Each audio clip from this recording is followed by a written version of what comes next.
तो स्टूडेंट जो पढ़ने आते हैं इतनी दूर से, एक इतना बड़ा कॉलेज चूज़ करते हैं फाइनली अपनी स्टडीज़ के लिए, तो उन पे क्या इम्पैक्ट जाता है? मुख्य रूप से अगर हम इस पर ध्यान दें तो जो जो मतलब कि विद्यार्थी होते हैं जो इलेक्शन में कंटेस्ट कर रहे होते हैं, वो पूरे ग्रुप के साथ मतलब कि चलती क्लासेस में ना वो आ जाते हैं। वो विद्यार्थियों के पढ़ाई के लिए थोड़ा बहुत तो लेकर बहुत नुकसान पहुंचा ही देता है। तो मतलब दिल्ली यूनिवर्सिटी में हम देखते हैं कि कभी पर्चे उड़ते हैं, कभी गाड़ियाँ चलती हैं एज इन, तो और भी क्या ऐसे मतलब माध्यम से प्रचार चलता है दिल्ली यूनिवर्सिटी के अंदर? ये जो पर्चे का छिड़काव और गाड़ियों का जो घुमाव है कैंपस के अंदर, मतलब कि महंगे महंगे गाड़ियों को लेकर जो घुमा जा रहा है, वो बहुत ज़्यादा प्रभाव डाल रहा है विद्यार्थियों पर। उन्हें मतलब कि उन्हें चीज़ें उन्हें हाईलाइट ऐसे कराया जा रहा है, लग रहा है यही सब कुछ है, यही है।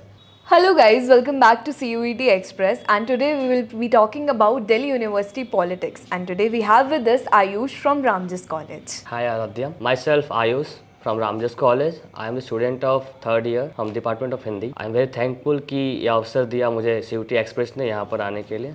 Thank you so much. You're welcome.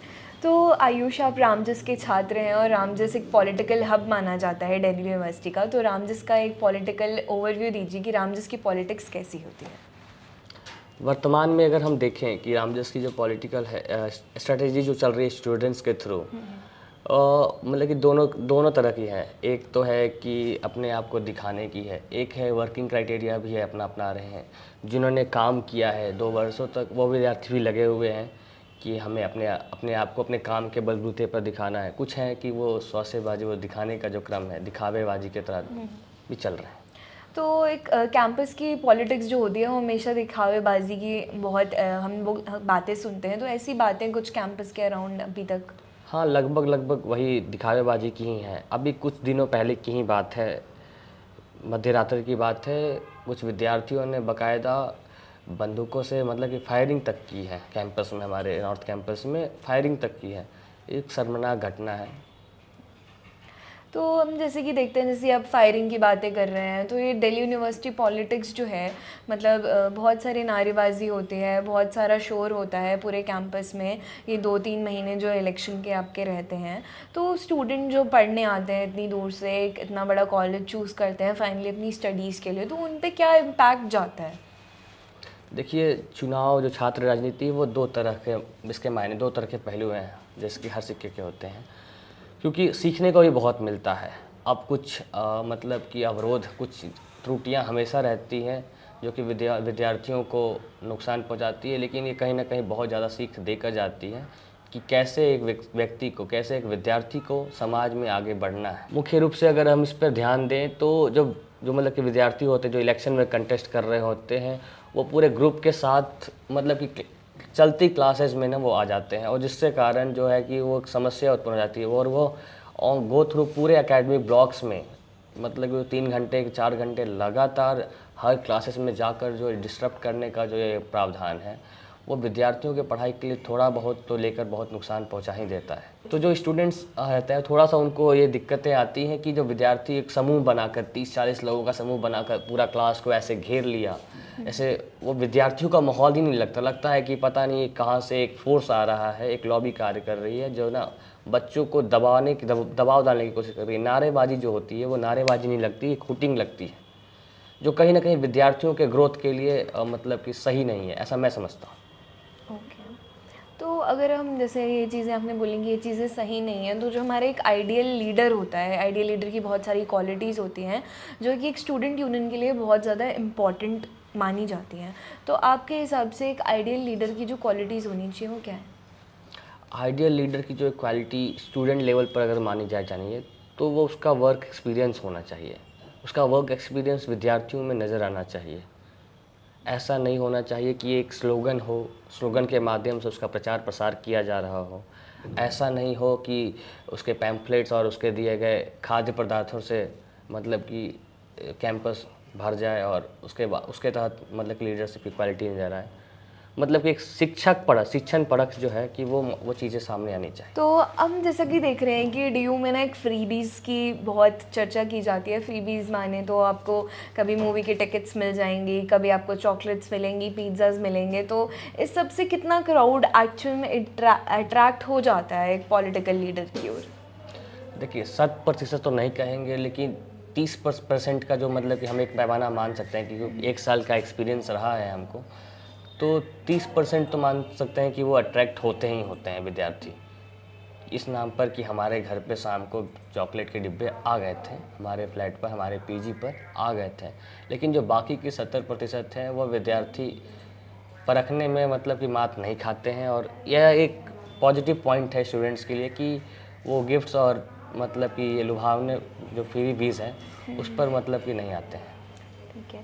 तो मतलब दिल्ली यूनिवर्सिटी में हम देखते हैं कि कभी पर्चे उड़ते हैं, कभी गाड़ियाँ चलती हैं एज़ इन, तो और भी क्या ऐसे मतलब माध्यम से प्रचार चलता है दिल्ली यूनिवर्सिटी के अंदर? ये जो पर्चे का छिड़काव और गाड़ियों का जो घुमाव है कैंपस के अंदर, ये छात्र राजनीति के लिए मतलब कि काला दिवस के काला काला समय के अनुसार है। इससे ये प्रभाव पड़ता है कि जो समाज में जो हमारी जो विसंगतियाँ फैल रही है ना, उसका एक प्रमुख कारण यही है।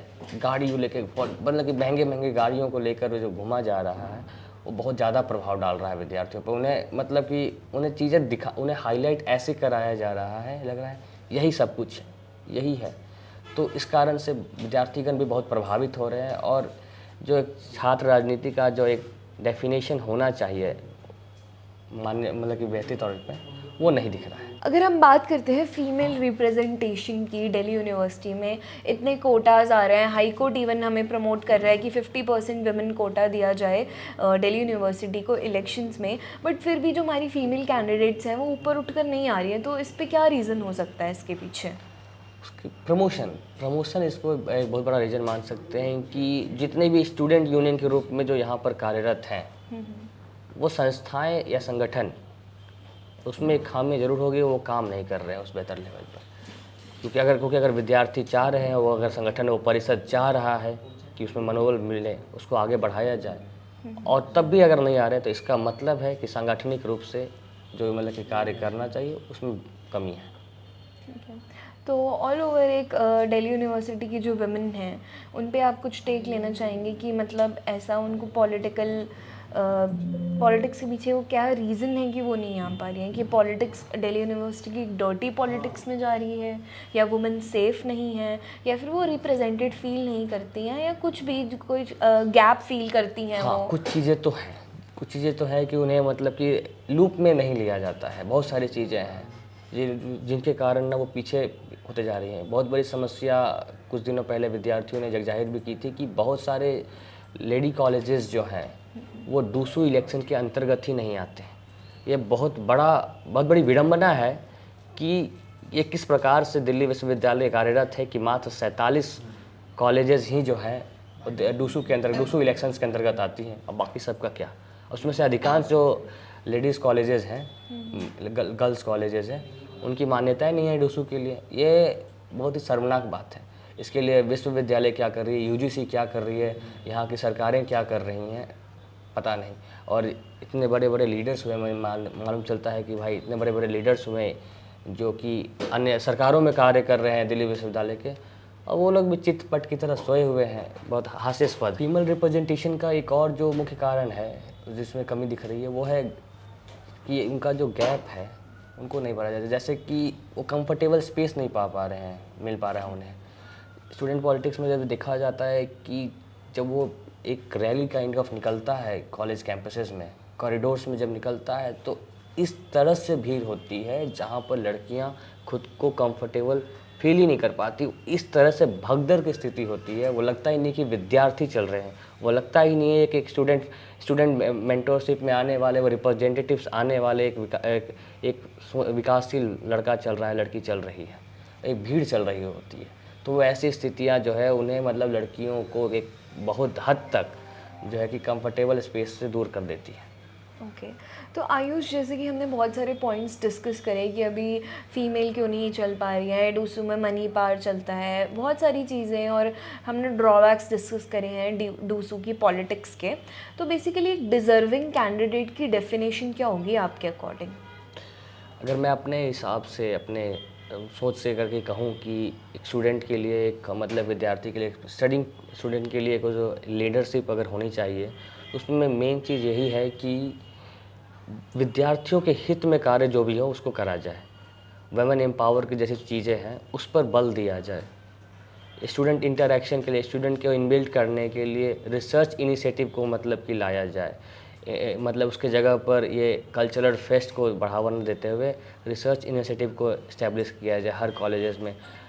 ये बहुत ही लॉजिकल चीज़ है। अगर हम हर कॉलेज में एक रिसर्च इनिशिएटिव लगाते हैं तो अगर 5000 के कॉलेज का स्ट्रेंथ है तो 5 बच्चा तो ज़रूर इनिशिएटिव लेगा, और अगर 5 बच्चा भी इनिशिएटिव लेता है हर कॉलेजेस से तो हम अंदाज़ा लगा लें कि अगर 5 में से अगर 2 भी, 1 भी अगर सफल होता है तो हम 90 विद्यार्थियों को सफल तो ज़रूर बना सकते हैं उस आधार पर, और एक बेस्ट मतलब ए ग्रेड पर्सन तो उसको बना सकते हैं रिसर्च के फील्ड में। तो मेरा यही अवधारणा है कि अगर एक लीडर अगर पैदा हो रहा है अगर कॉलेज में, महाविद्यालय में, अगर यूनिवर्सिटी में, तो वो एक साइंटिस्ट और एक रिसर्चर भी पैदा कर सकता है उसमें।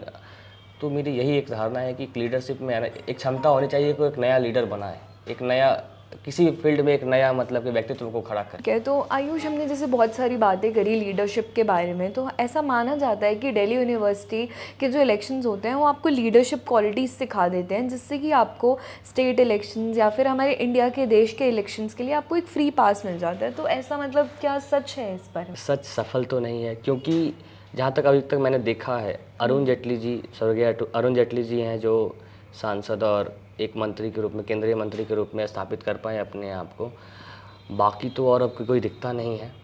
और जहाँ तक बात है कि ये आपको सफल और आगे बढ़ाने में उन्मुख करता है, तो ये मैं नहीं मानता, क्योंकि ये विद्यार्थियों को कमज़ोर कर रहा है। क्योंकि यहाँ पर जिस प्रकार से कार्य चल रहे हैं वो मतलब कि विद्यार्थियों को राजनीतिक स्तर पर कमज़ोर करने की विधि है। तो जैसे कि अब हमारे फ्रेशर्स आ चुके हैं और आगे भी जो बच्चे दिल्ली यूनिवर्सिटी को एस्पायर करते हैं अगले आने वाले सालों में, वो लोग एडमिशन लेने वाले, तो उनको आप क्या सलाह देना चाहेंगे कि दिल्ली यूनिवर्सिटी के इलेक्शंस में कितना इन्वॉल्वमेंट अपना रखें, कि अगर उनकी एस्पिरेशंस जो भी हैं उसके अकॉर्डिंग वो कैसे करें?